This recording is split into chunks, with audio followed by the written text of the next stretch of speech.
Salut guys, c'est Major Kelly et aujourd'hui on va voir en fait comment est-ce qu'on peut acquérir des clients en tant que photographe ou en tant que vidéaste. Veux pas, vous êtes rendu des entrepreneurs et qui dit entrepreneur dit client. Si t'as pas de client en fait, l'entrepreneuriat ou ton entreprise ne fonctionne pas. La première chose à savoir c'est que peu importe dans quel domaine que tu es dans l'entrepreneuriat, souvent on a tendance à aller chercher en fait des clients qui sont beaucoup trop loin. Tu vas essayer de chercher des clients qui sont loin de ta ville, par exemple, loin de ton quartier, qui vont être loin même du pays dans lequel tu es. Tu vas faire de la promotion sur les réseaux sociaux en essayant de toucher le monde entier. Eh bien sache que ça ne marche pas, ok? Dans un premier temps du moins, ça ne marche pas. Une des erreurs que je faisais justement quand j'ai commencé, c'est que je faisais beaucoup de promotion, beaucoup de publicité sur les réseaux sociaux. Je parlais de mes services en fait en désordre, que ce soit sur Instagram, Facebook, je faisais beaucoup de promotion et quand je choisissais la population que je voulais atteindre, je mettais tout simplement le monde entier. Ça ne veut pas dire que ça ne marche pas, mais quand tu commences, c'est sûr que ça va te faire défaut, ok? Donc, la première chose à savoir, en fait, c'est qu'il faut que tu puisses aller chercher la clientèle qui est proche de toi, la clientèle à laquelle tu as, en fait, un pouvoir sur eux. Quand je dis pouvoir, c'est pas les manipuler ou quoi que ce soit.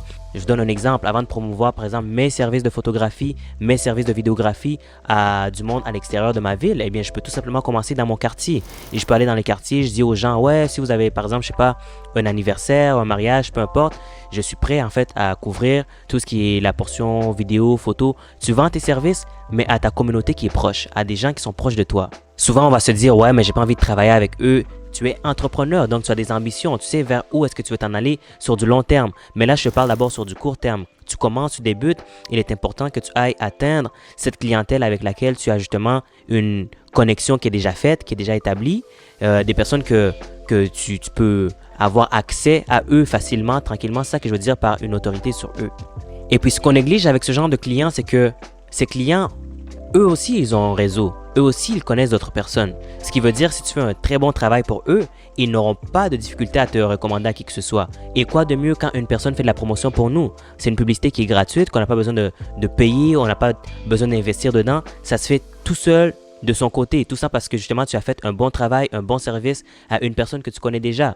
Moi, justement, comme je vous ai dit au début, je commençais à atteindre beaucoup de gens, à atteindre beaucoup de populations, ce qui n'a pas du tout marché. Mais quand j'ai commencé à fixer, quand j'ai commencé à aller chercher les gens avec qui j'ai déjà fait affaire auparavant ou que je connaissais déjà, là, mon réseau a commencé à s'agrandir de plus en plus.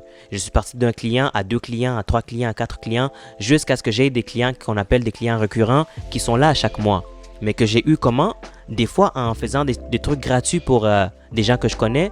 Je vous dis pas de faire nécessairement des trucs gratuits, mais tout ça pour dire que j'ai eu à commencer en faisant ça. J'ai eu à commencer en tout simplement parlant à des gens avec qui je n'avais pas nécessairement envie de travailler, mais que je savais que c'était une bonne façon pour débuter, pour me mettre justement dans ce milieu-là. Ce qui m'amène à un deuxième point. Souvent, on veut atteindre en fait soit des grosses compagnies, on veut atteindre une grosse clientèle en envoyant beaucoup de courriels, en faisant des appels, alors qu'on n'a rien à leur démontrer par rapport à notre travail. Ils ne savent pas qu'est-ce qu'on fait comme travail, ils ne savent pas quelle est notre clientèle cible, ils ne savent pas quelle est notre façon de fonctionner, ils ne savent rien de tout ça.